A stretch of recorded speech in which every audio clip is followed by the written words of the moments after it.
Bom dia, queridos ouvintes da Rádio Contemporânea 990 AM.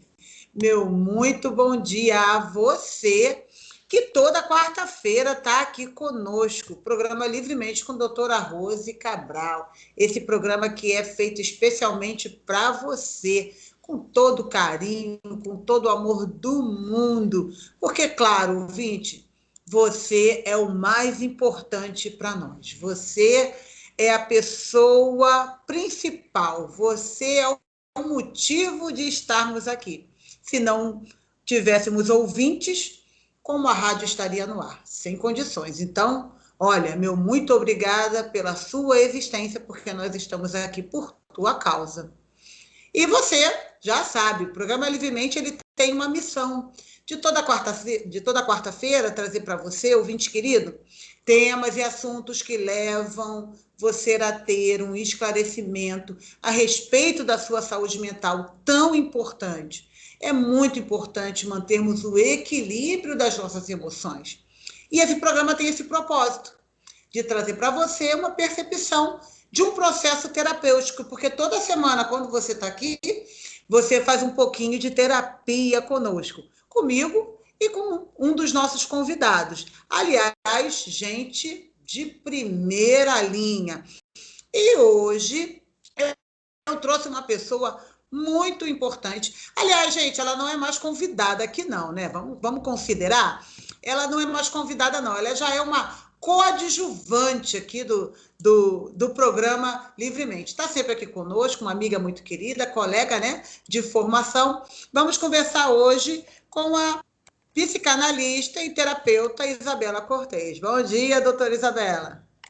Bom dia, doutora Rose, minha colega de trabalho, muito feliz por estar aqui com você, por mais esse convite, a gente trazendo um tema de utilidade pública para as pessoas e podendo levar mais informação, conhecimento e autoconhecimento, né?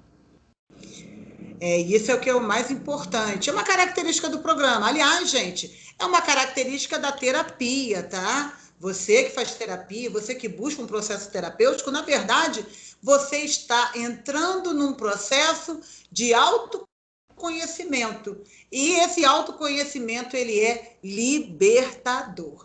Gente, hoje eu escolhi um tema, já um tempinho falar e a doutora Isabela aceitou o desafio de conversar a respeito disso conosco hoje. Gente, hoje nós vamos falar da inveja.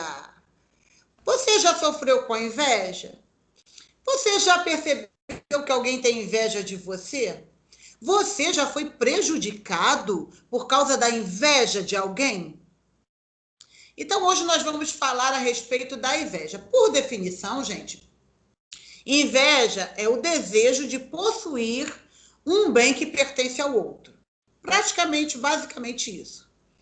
É um sentimento de inferioridade. E aí a gente já começa a olhar para dentro do indivíduo.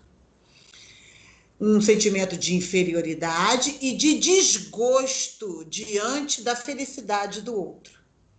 É um sentimento de cobiça da riqueza, do brilho, da prosperidade alheia. A inveja é o desejo constante que algumas pessoas sentem de almejar a todo custo as conquistas da vida alheia e desejar o que o outro possui ou realiza. Muito ruim isso, né? Muito difícil, muito complicado. Porém, nós precisamos compreender, entender todas essas coisas, entender como nos afetam ou até mesmo se há em nós. Doutora Isabela, todo mundo é invejoso? Como é que é isso? Então vamos lá, Rose. Todo mundo pode sentir inveja em algum momento da vida. Agora, todo mundo ser invejoso no sentido da personalidade invejosa, isso não necessariamente, porque isso vai depender muito do grau de evolução de autoestima de cada um. Porque a inveja ela está muito relacionada a uma comparação com o outro, a uma autodepreciação, a uma autoestima que tem ali uma questão de base, que muitas vezes vem novamente desde a infância. Tem a ver, sim, também com um hábito que muitas vezes a pessoa pode ter convivido também, né, com familiares, pessoas que tinham esse mesmo hábito, porém, o grau em que isso vai se manifestar está muito relacionado com a formação da personalidade de cada um e também com a evolução e o autoconhecimento e o autopoliciamento de cada um. Porque os nossos pensamentos, eles podem nos boicotar. Mas qual é o grau de autoconhecimento e de vigilância sobre os próprios pensamentos de cada um?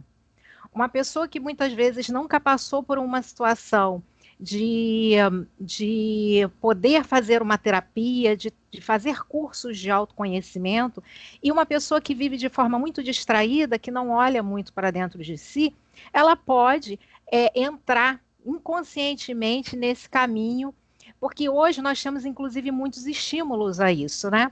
Nós temos as redes sociais, nós temos as questões da ostentação, nós temos uma série de questões. Mas a grande questão é com que olhar você olha para o outro.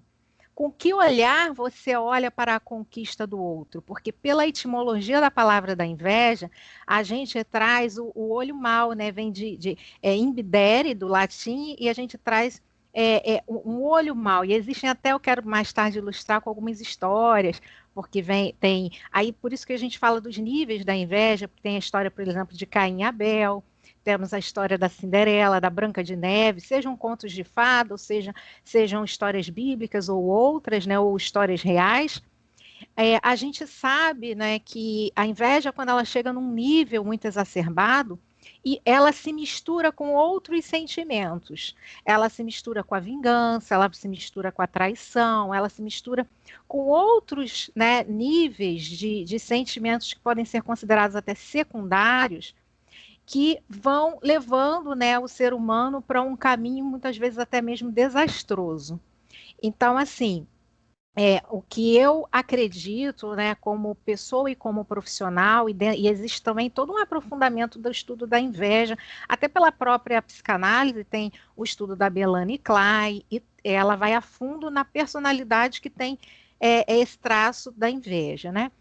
Mas eu acredito muito que isso vai depender muito de como o ser humano vai se trabalhar ao longo da sua vida, olhar para si e como ele vai olhar para o outro, mas está muito relacionado também à raiz da personalidade. Uma personalidade que tem uma raiz autodepreciativa, se ela não trabalhar profundamente essa personalidade e mudar alguns desses traços, ela infelizmente vai estar fadada a sentir esse sentimento que a autodestrói não é apenas algo que vai levar que tem algum poder, digamos, que tenha de destruição sobre o outro, dependendo de como isso ocorra ou também de como o outro esteja. Mas é algo que traz também um sofrimento para quem sente. Então, o mais importante é as pessoas começarem a olhar para isso e a ter essa autopercepção. E aí, mais tarde, eu quero falar um pouquinho mais das redes sociais, porque esse aí é um caminho bom da gente refletir sobre esse assunto. Você tocou num ponto bem interessante, mas aí eu vou, quando falarmos de rede social, vou colocar esse ponto de vista que eu já ouvi falar. Então, Isabela, segundo a tua fala, se a pessoa ela não se conhece ou ela não acredita nela mesma, porque uma pessoa que ela está com a autoestima em baixa, se ela está com uma baixa autoestima, ela, consequentemente, é uma pessoa que já passou por perdas, passou aí por decepções, passou talvez por depreciações na sua vida, no seu convívio. Uhum. Então, uma característica, algo que me chamou muita atenção, porque baixa autoestima não é difícil de encontrar. pessoas com baixa autoestima.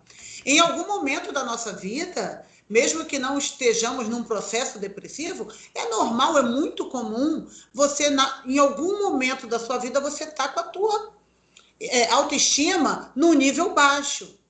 Talvez, pessoas, até mesmo você aí, ouvinte, está nos ouvindo nesse tempo de pandemia, pessoas que perderam emprego, pessoas que estão com dificuldade financeira. Caramba, é muito difícil estar com o seu nível de motivação em alta, de estar com o nível de motivação em cima.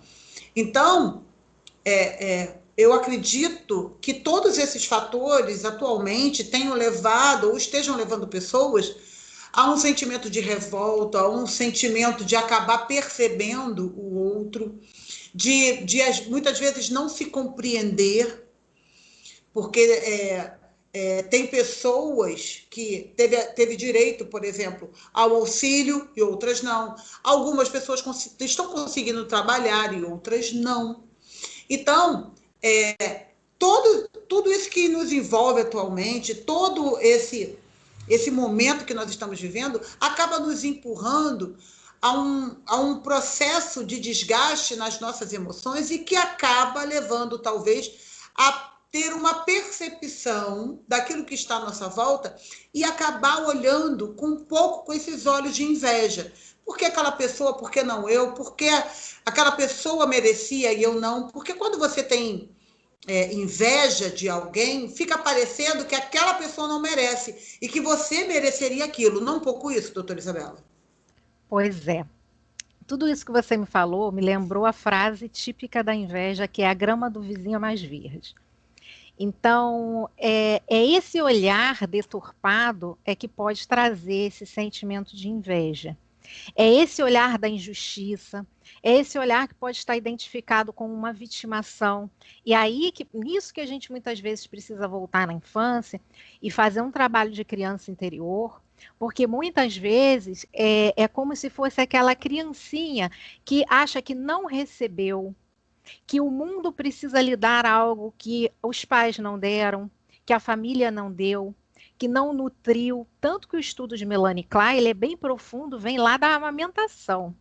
Eu não vou me aprofundar nele, mas eu vou dar uma pincelada falando dessa questão da relação mãe e filho na amamentação, que já pode despertar um sentimento de falta nesse bebê e nessa criança, que possa vir a despertar em um ou outro bebê já uma natureza invejosa desde o início, pela interpretação subjetiva, né, em relação a isso. O outro não me deu, algo me falta e eu preciso tirar isso de alguém, porque eu não tenho em mim, eu não consigo fazer ou desenvolver sozinho. Se você for pensar na primeira infância, nessa fase mesmo de bebezinho, quem tem o seio é o outro, é a mãe. Quem tem o leite é o outro, é a mãe.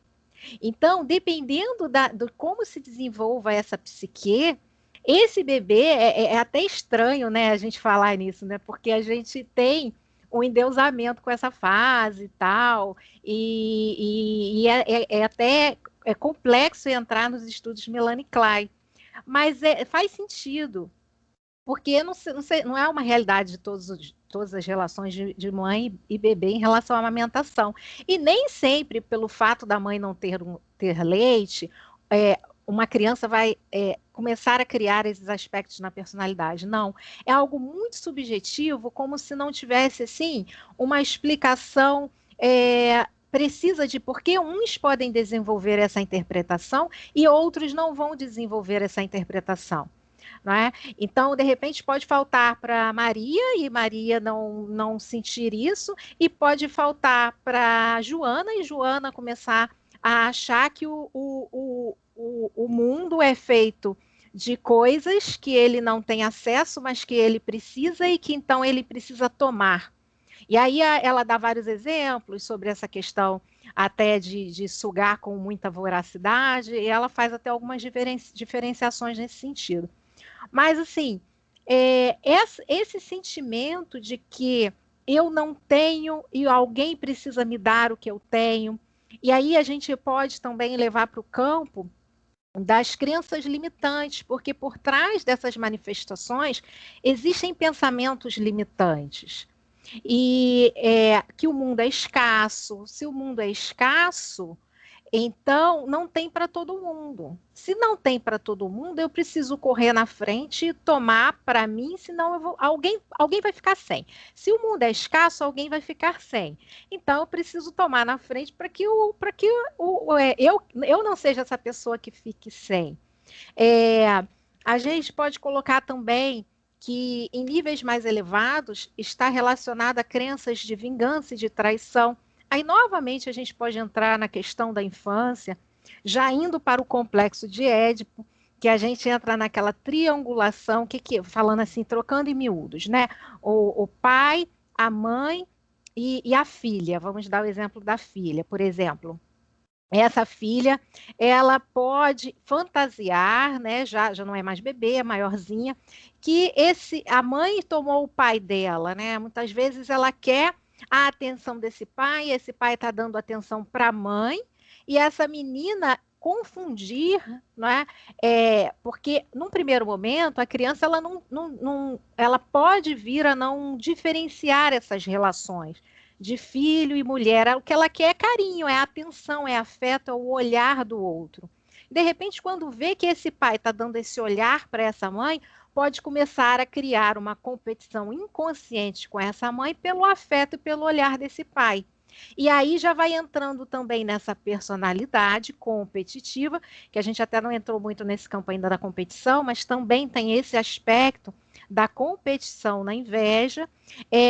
Existe essa crença limitante de que eu não posso conquistar o que é meu, que não seja de ninguém ainda, porque sempre vai ser de alguém. Então eu tenho que estar sempre pegando algo de alguém, porque já é de alguém. Isso é uma crença limitante. E às vezes isso vem, infelizmente, dessas interpretações subjetivas, até mesmo da infância, da relação, inclusive, com os pais. Entendi. Você estava falando aí dessas coisas de conflito, deu o exemplo aí, né, da mãe, do complexo de Édipo, que são fatores que vão deslanchar dentro dessa convivência de família.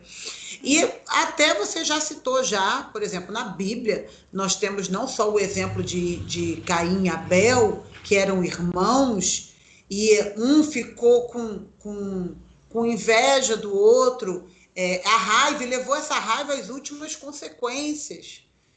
Porque como Abel teve o agrado, ou teve a aprovação de Deus e Caim não, a oferta de Abel foi aceita de Caim não, Caim leva isso às últimas consequências. Uhum.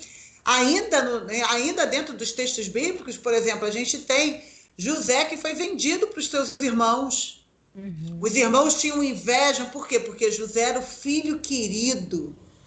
José era o filho amado do pai, era o preferido do pai, e os irmãos o vendem, né, como escravo para o Egito.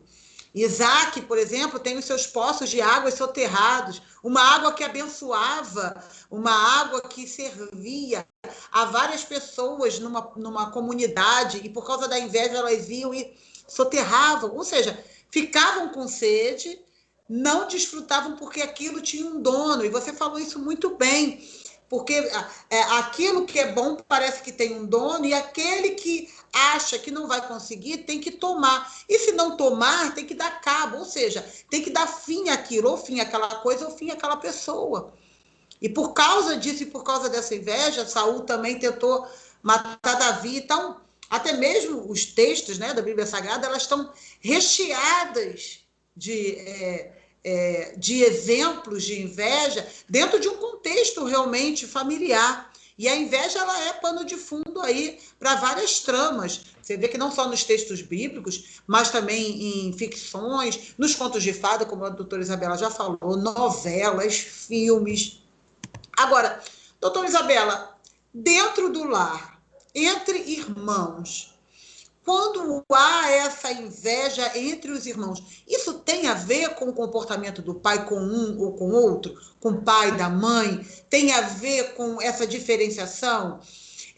O pai identificar um favorito e os outros não serem, e isso levar às últimas consequências? O pai tem culpa disso, ou a mãe tem culpa disso? Ou isso é da pessoa? Isso é uma percepção errônea que a pessoa tem dentro desse contexto? Então, depende, Rose, cada caso é um caso. As duas coisas podem acontecer. Uma grande contribuição dos pais nesse cenário, ou não. Em que aí eu vou entrar um pouquinho nessa questão do filho mais velho, o filho que vem depois, e várias dinâmicas. Tem até, eu já li um artigo psicanalítico muito bom sobre isso, e eu vou primeiro diferenciar os ciúmes da inveja. O ciúme é uma relação triangular. Os ciúmes e a inveja, muitas vezes, eles estão relacionados. Uma mesma pessoa pode sentir os dois. Mas para você sentir ciúme, precisa pelo menos existir um triângulo amoroso. Né? Eu vou sentir o ciúme de uma pessoa, né, em relação a outra pessoa. A inveja, ela pode ser uma relação dual, de um para um, né? Então, duas pessoas, né? E aí haver a inveja. Além disso, o ciúme, ele tem muita questão do amor. Ele está muito relacionado ao afeto, ao amor, à atenção.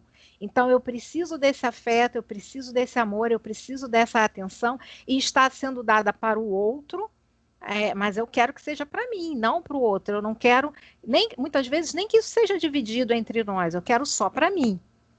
E a gente entra até num quadro, muitas vezes, de personalidades de pessoas recebedoras compulsivas, pessoas que têm dificuldade de dividir. Então, às vezes, isso pode acontecer com filhos únicos.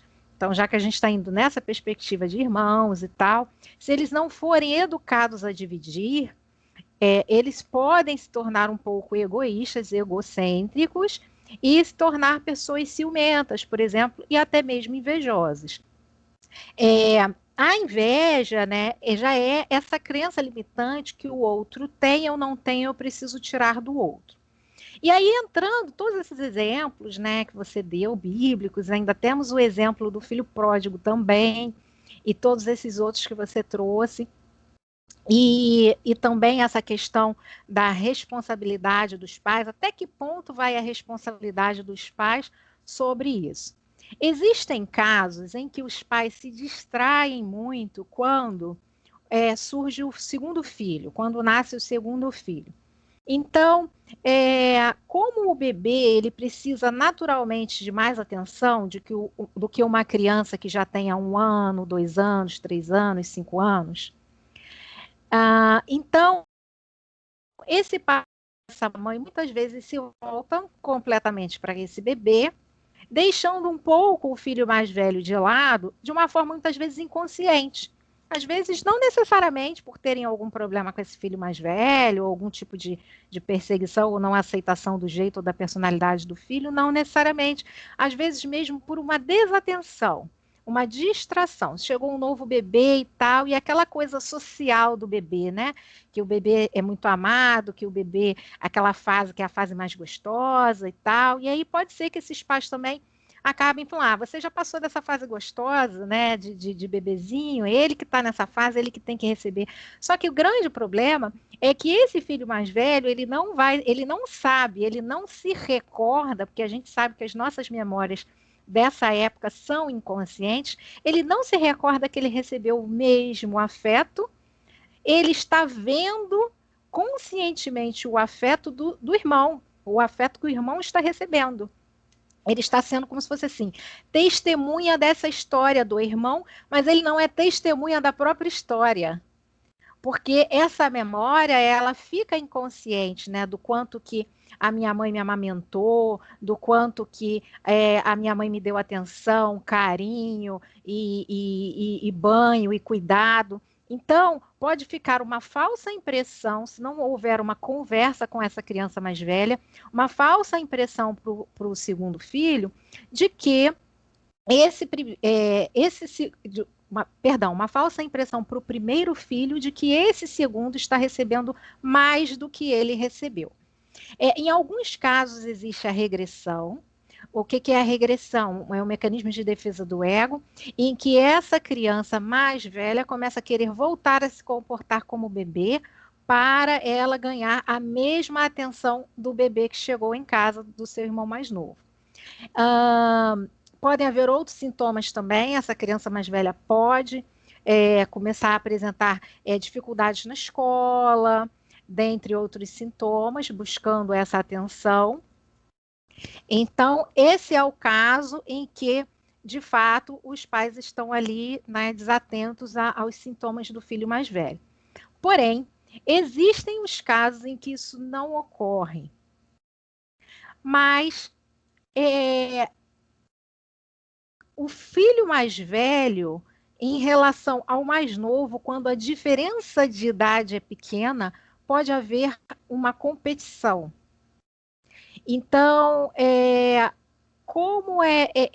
se ele tiver já no inconsciente dele que algo falta, ou ele já tiver uma carência afetiva, muitas vezes, independente de estar recebendo também atenção, independente dos pais estarem conversando sobre, desse filho estar bem incluído nessa família e recebendo tudo o que ele necessita para a fase em que ele está, ele pode não ter nenhum tipo de regressão, até não ter dificuldade na escola, mas começar a apresentar uma raiva inconsciente desse que veio depois. Aí tem mais aprofundamentos, Rose, que tem relação até com o sexo também, tá? Nem sempre o segundo é do mesmo sexo do primeiro. Aí nasceu uma menina que está lá no primeiro, o filho mais velho é uma menina. O mais novo, um menino.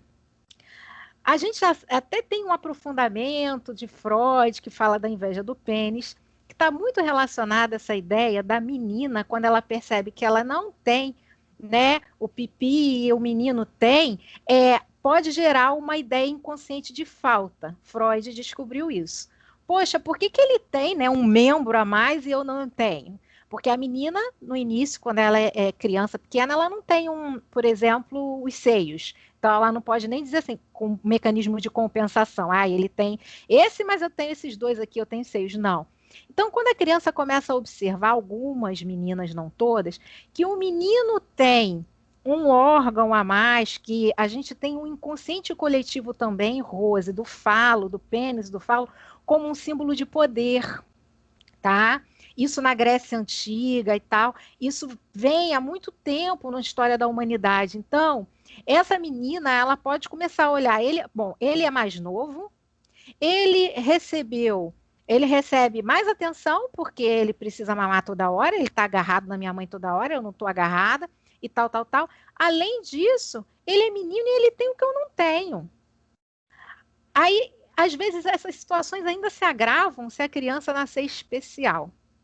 Aí você vai me dizer assim, mas como assim? A criança vai ter compaixão, né? Porque é um bebezinho que nasceu com um problema, né? Com uma deficiência, ou com uma dificuldade, ou uma necessidade especial. Então, essa criança ela vai compreender naturalmente, ela vai sentir carinho, vai querer até ajudar a mãe? Não necessariamente. Por quê? Porque quanto mais o filho também tem uma questão a mais os pais se dedicam. Porque aí já vem as dificuldades de alimentação, as dificuldades de fala, muitas vezes, ou dificuldade de locomoção. E aí o que acontece?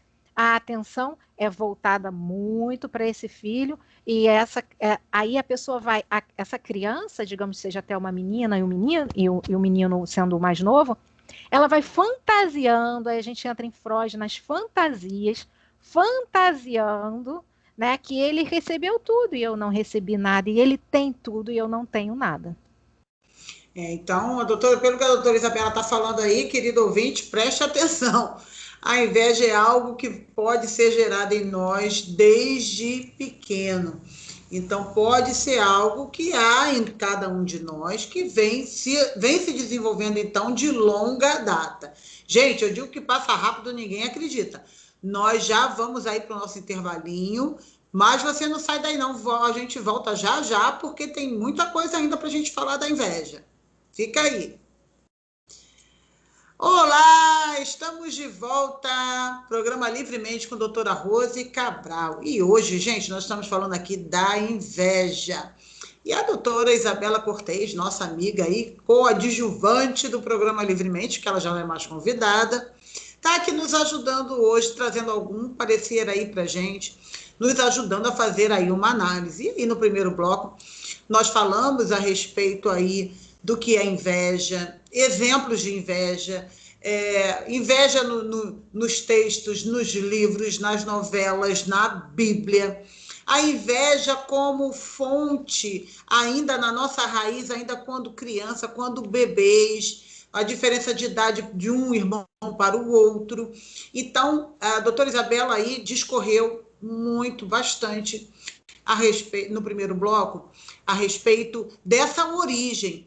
Então, doutora Isabela, entre aspas, todo mundo desenvolveu um pouquinho de inveja, principalmente se você, de repente, é irmão mais velho, e aí você, consequentemente, você tem aí um irmão mais novo. Considerando que já foi explicado a diferença da inveja para o ciúme, então existe aí uma diferença.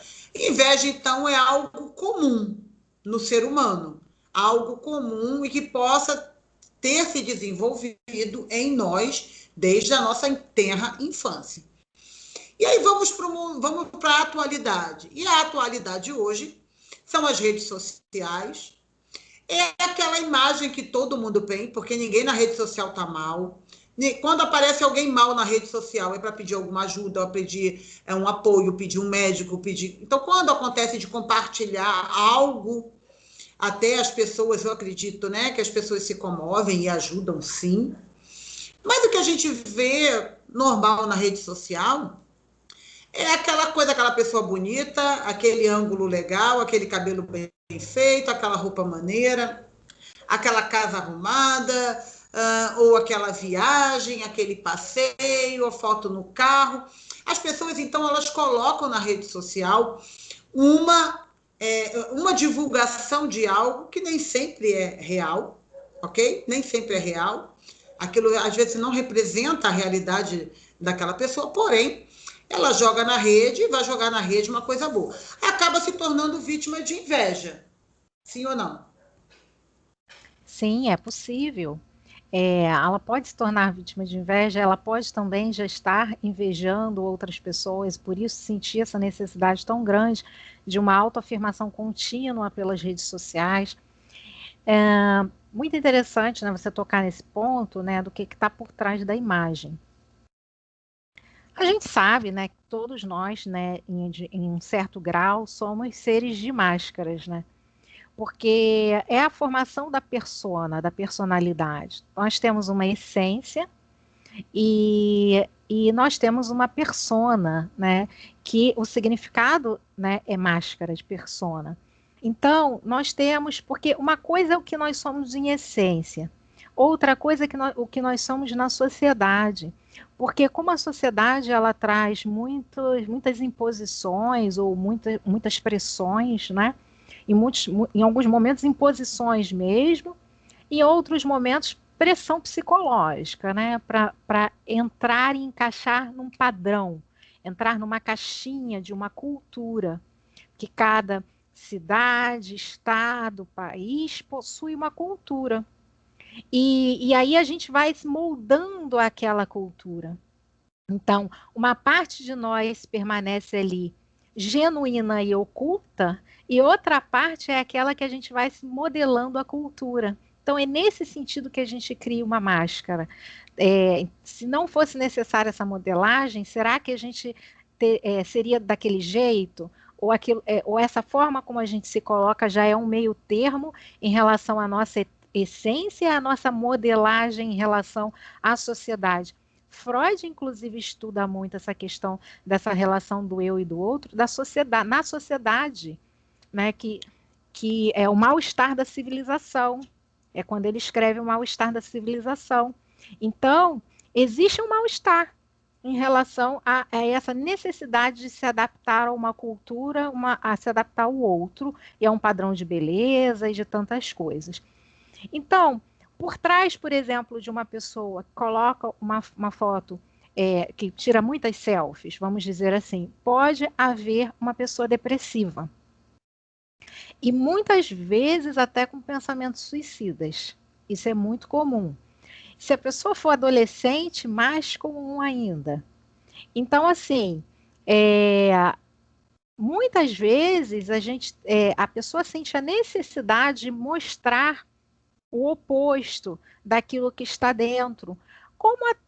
Não é necessariamente um desejo consciente de enganar o outro, mas até um desejo de autossuperação, um desejo de superação daquilo que ela sente sobre si mesma, porque muitas vezes a pessoa está ali se sentindo um lixo, a pessoa acha que no popular, o resto do cocô do cavalo do bandido, a pessoa tem crenças de incapacidade, de injustiça, de desvantagem, de falta de sorte, de impossibilidade de desfrutar de algo, de feiura, de tanta coisa, sabe? E aquilo tá tão na alma. E aí, como uma forma, né, de mostrar que não, eu preciso reagir a isso, muitas vezes a pessoa se coloca na rede. Nem sempre com o objetivo consciente de despertar inveja no outro, porque ainda tem essa parte. Às vezes, uma pessoa ela quer colocar a inveja fora, quando ela tem um desejo de despertar esse sentimento nos outros. Eu não quero sentir isso, pelo contrário, eu quero que os outros sintam por mim. Algumas pessoas sentem prazer que os outros sintam inveja dela. Então, existem esses mecanismos aí da mente. E é mais ou menos por aí. Engraçado, você estava comentando, e eu ouvi recentemente, tá? Há uma análise, há um estudo a respeito daquelas pessoas que têm muitos seguidores e que elas publicam, né? Aquele mundo surreal. Porque a pessoa vende a imagem dela na internet, às vezes a imagem dela é o próprio produto dela, e aí ela vende aquela imagem sempre em lugares, como chegar aonde eu cheguei. E aí posta fotos do exterior, foto de lancha, foto esbanjando, né, lugares e locais. E há já uma análise com relação a isso, de um alerta para essas pessoas, e que tem muitos seguidores, que aquele tipo de postagem é tão fora da realidade, ela vende aquilo porque ela conquistou, ok. Mas aquilo está tão fora da realidade, mas tão fora da realidade da pessoa comum, que aquilo, em vez de fazer com que a pessoa anseie conquistar, aquilo gere naquele seguidor uma depressão. Então, existem pessoas que, de tanto ver essas ilusões, né, e de ver a vida do outro como uma ilusão tão distante para ele, gera nele uma depressão. Então, já há hoje, né, essa análise e essa orientação até para pessoas que têm muitos seguidores. Cuidado com o que posta. Posta coisa mais real, porque a pessoa se torna quase um semideus, em uma condição, em uma posição, e que não é alcançada. E muitas vezes o outro vai ter inveja daquilo por causa daquela posição, mas que é muito surreal realmente para a realidade de muita gente. Uhum. Esse é até um motivo pelo qual as pessoas buscam se unir em pares, né? Em pares próximos aos seus objetivos de vida, à sua visão de vida, às suas conquistas de vida. Porque num primeiro momento isso parece algo segregador, preconceituoso, excludente, mas num segundo momento também existe o lado bom das pessoas se reunirem em grupos com os quais têm afinidade de interesses. Porque porque se você coloca algo dentro de um grupo aberto, em que a afinidade de interesse daquela pessoa não é a mesma daquele que posta, por exemplo, então isso pode gerar um desconforto. Eu não sei, Rose, se quem posta tem que se preocupar com isso. Eu vejo que quem segue tem que saber se está incomodado ou não e trabalhar o próprio incômodo ou não seguir essa pessoa. No primeiro momento, eu penso dessa maneira. Por quê? As pessoas têm. Por que também. Porque assim, a gente tem que aprofundar no seguinte ponto. Por que se eu estou incomodada, eu estou seguindo essa pessoa? Aí que é a grande questão. E aí vem até gírias de internet, né? Stalkear e tal, tal, tal. Se eu tenho incômodo, por que eu tô Gente, ali? vai, ó, hashtag fica a dica. Deixe de seguir quem não tem nada a ver com a tua realidade ou que está fazendo mal. Por quê? Porque também essa coisa da rede social e essa coisa da inveja vai acabar arrastando para um outro lado, que é a fofoca. Geralmente a fofoca ela também está muito ligada a essa questão de inveja, porque o invejoso ele vai querer depreciar de alguma forma. Uhum. E aí a tua história ou aquilo que você está postando acaba sendo motivo de fofoca ou de intriga ou de deboche na rede. E aí como é que se diz? É a faca de dois gumes. É a delícia dos muitos seguidores contra também a maldade, porque aí é aquele invejoso, aquele que segue, mas acaba se irritando com o que vê, acaba tentando depreciar, não é por aí?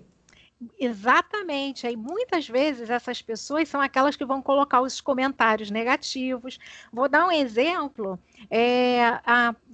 Um coach famoso, Paulo Vieira, já vi comentário, ele postou até uma coisa pessoal com a filha, né? Colocando algo que para ele era considerado positivo. E eu vi lá um comentário super negativo, assim, criticando aquela postura que ele trazia como se fosse um exemplo na visão dele, né, como pai e como líder, e o seguidor foi lá e dizendo, não, não é isso, não é assim, isso é... Porque eu não lembro exatamente o que era. É, você está achando que é isso, mas não é bem isso, por que que não fez isso? De tal maneira seria melhor. E aí a pessoa entra ali com aquele objetivo de jogar aquele comentário negativo, de jogar a crítica, e aí vem aqueles disse-me-disse, aquelas picuinhas de rede social, que é a pior parte, é quando chega nessa parte das picuinhas, né, de rede social. Que aí ficam aqueles comentários imensos, e aí fica o dono daquele canal respondendo ou não responde, e aí muitas vezes responde, aí fica resposta em cima de resposta, então fica uma coisa um pouco doentia, sabe, Rose? Fica uma coisa um pouco assim, egocêntrica, de que um quer provar algo para o outro. Então, a gente perde muito tempo com essas coisas, sabe? Mas eu quero diferenciar, como ainda a gente ainda tem uns minutinhos, diferenciar essa inveja que a pessoa guarda para si, da inveja que a pessoa precisa levar a ato, que é uma coisa que se fala na psicanálise, né, que é o ato, né? Eu preciso mostrar isso em ato, né? E aí, quando esse desejo de ter o que é o outro se manifesta em ato, aí a gente vê que de fato é uma inveja tóxica, que aquilo já se tornou algo doentio, que aquilo já se tornou algo exacerbado de uma tal maneira de que eu preciso de fato buscar tirar algo de alguém, destruir, criar uma intriga, pegar o marido, pegar a esposa, ou qualquer coisa do tipo, que aí já vai se misturando com traição, pegar aquele cargo, pegar aqueles alunos, pegar aqueles clientes, pegar, sabe? Então, aí já começa a entrar aquela ideia de que eu preciso tomar o lugar do outro. E aí não me basta somente tomar o que é do outro, eu preciso tomar o lugar que é do outro. Percebe como há uma crise de identidade nisso? Uma falta de autoconhecimento de quem eu sou, o que eu quero, qual é o meu lugar, e que eu sou capaz de conseguir isso sozinho. E de que o mundo é abundante. Porque se eu acredito que o mundo tem muitos clientes, eu não preciso tomar o cliente do outro, eu vou naquele que ainda não viu nada parecido, que ainda não tem aquele produto e aquele serviço. Mas se eu tenho a crença da escassez, de que o outro tem e eu não tenho, a crença da má sorte, da sorte que o outro tem que eu não tenho. E existe uma coisa muito importante de se falar, que é a questão do pagar o preço também. Quando a pessoa tem uma personalidade recebedora compulsiva, ela não quer pagar um preço pelas conquistas. Então, é muito mais fácil tirar do outro, porque se eu for criar para mim, eu vou ter que passar por tudo que o outro passou, eu vou ter que enfrentar as mesmas pedras no caminho, eu vou ter que fazer os mesmos sacrifícios, eu vou ter que estudar tanto quanto o outro estudou, eu vou ter que, né, no início começar de pequeno e depois ir crescendo aos poucos. E eu não quero, eu quero crescer rápido, eu quero conquistar o que ele já tem hoje, independente da história de vida que ele tem. Então, deixa eu ir lá tomar rapidinho o que ele tem. Então, aí a gente já vê os aspectos de personalidade que pode ter aí um pouquinho de perversidade, né, e etc. Eu digo que passa rápido, ninguém acredita. Eu separei aqui alguns tópicozinhos. Um deles a gente já falou aqui a respeito da fofoca. O invejoso vai fofocar a teu respeito. Então, eu separei aqui, são 7 itenzinhos, e você aí, ouvinte, presta atenção, porque às vezes você pode estar tem alguém talvez tão perto de você, se fazendo de amigo, se dizendo teu amigo, mas na verdade está de olho no que é seu. Porque na rede social, aquela pessoa está distante, ela não está próxima. Mas quando a convivência é próxima, quando é um hall de amizade ou num grupo familiar, aí a história muda de figura e você precisa identificar. Então, além de fofocar, ou seja, fazer fofoca a teu respeito, é uma característica de alguém que inveja você. A pessoa que comemora com as suas falhas. Você falhou, ela aponta, ela vibra, ela tá vendo aí? Então, isso é também uma característica de gente invejosa. Ela é muito competitiva, tem um grau de competitividade muito elevado, ou seja, quer competir com você.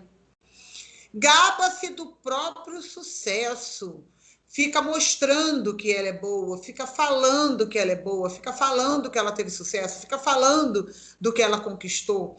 Então, quando alguém quer derramar muito isso em cima de você, quer vomitar muito isso em cima de você, na verdade, essa pessoa tem inveja de você. Minimiza o teu sucesso, né? Não se agrada do teu sucesso e acaba minimizando. E muitas vezes, infelizmente, às vezes aquela palavra de desânimo faz você parar. Então, toda palavra de desânimo que vier é porque você está indo no caminho certo, é porque você tem sucesso. E, com certeza, essa pessoa que não está se agradando, ela tem inveja de você. E, por último, elogia falsamente. Sabe, ela elogia, mas não quer ficar por baixo. Os elogios daquela pessoa vão ser sempre num limiar em que você nunca será como ela ou maior do que ela. E eu vou deixar aí os últimos minutinhos aí com a doutora Isabela para ela fazer as considerações finais, o parecer dela com relação a isso. E, se possível, né, Isabela? Acho que a dica maior de hoje ficou no autoconhecimento. É verdade, é verdade. Você falou sobre essa questão de diminuir, né, o outro e diminuir o sucesso do outro. Isso é muito, muito sério, muito forte e muito comum. E sim, por trás disso muitas vezes existe a inveja. E por trás disso muitas vezes existe até uma personalidade com traços narcisistas muito fortes, né? Que é isso de você estar muito autocentrado, de você. Porque a gente falou muito da falta de autoestima e do complexo de inferioridade, mas é muito interessante que o complexo de superioridade também se mistura com o de inferioridade muitas vezes, porque a pessoa um pouco que se exalta na linguagem diminui o outro, naquele sentido de querer dizer que é melhor do que o outro, dessa comparação verbal mesmo, como se fosse até ali um pequeno bate-boca referente a isso, né?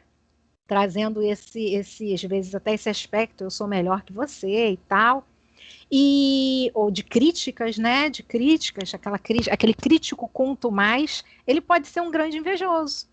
né? Aquela pessoa que tudo critica. Pode ser por trás disso o quê? Um grande invejoso. Então, assim,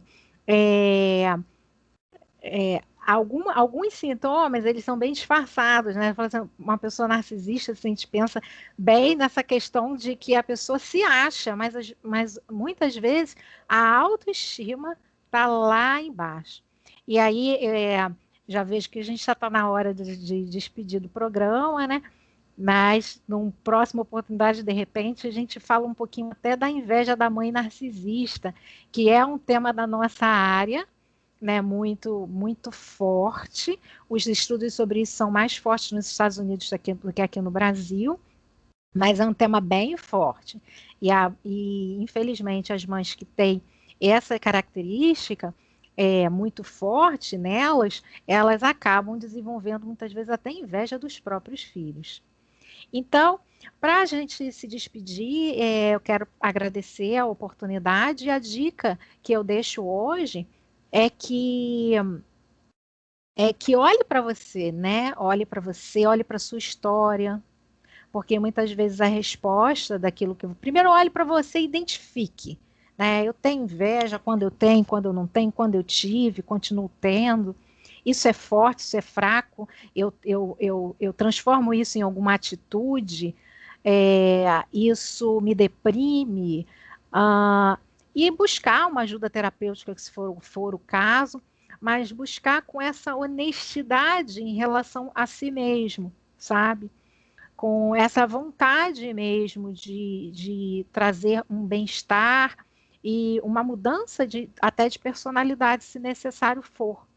E olhar para a própria história de vida, porque muitas vezes lá está a resposta para muitas coisas.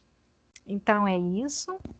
E aí eu posso deixar meu contato, doutora Claro, claro, claro. Com certeza, muita gente vai querer marcar agora uma consulta com você. O meu Instagram é @terapeuta Isabela Cortez, Isabela com S e um L só, Cortez com Z no final. E o meu WhatsApp, 21 99539 5381. Agradeço a Rádio Contemporânea pela oportunidade sempre, agradeço a minha amiga querida Rose e a esse programa maravilhoso, Livremente, que traz um benefício imenso para a sociedade. Gratidão. Gratidão, doutora Isabela. Gente, olha, como faço sempre aqui com os nossos convidados. A doutora Isabela aí falou da mãe narcisista, então nós vamos abrir aí um espaço para falar a respeito desse tema. E, infelizmente, olha, a mãe é uma bênção, mas ela estraga. Quando a mãe, infelizmente, estraga, causa um estrago, e aí você que está nos ouvindo aí, pode acreditar, Isabela, a doutora Isabela vai concordar comigo, que quando faz um estrago, olha, o nosso divã, né? O divã da nossa clínica, ou até mesmo no atendimento online, caramba, tudo vai passar um pouco pela mãe. Então, é um tema bem legal, sim. Vamos deixar essa promessa aí no ar. Vamos trazer a doutora Isabela aí falando de mãe narcisista. Gente, por hoje é só. Temos aí o nosso tempo, né? Então, o papo é maravilhoso. Mas fica um gostinho de quero mais aí para você, na quarta-feira que vem, estar aqui conosco novamente. Meu muito obrigada a você. Vou deixar também o meu contato, 921 99 835 1011, 99 835 1011. Manda dica, manda teu comentário, pede lá sugestões de trabalho, ou se quiser também indicar alguém para terapia, sem problemas nenhum. Lembrando que a gravação desse programa vai estar disponível nas nossas redes sociais, canal do YouTube da doutora Rose Cabral, Instagram, @doutora Rose Cabral, e a página do Facebook, Livremente com doutora Rose Cabral, e aí você vai estar tendo oportunidade de ouvir novamente e conhecer também a doutora Isabela Cortez. Gente, um beijo, tchau, tchau.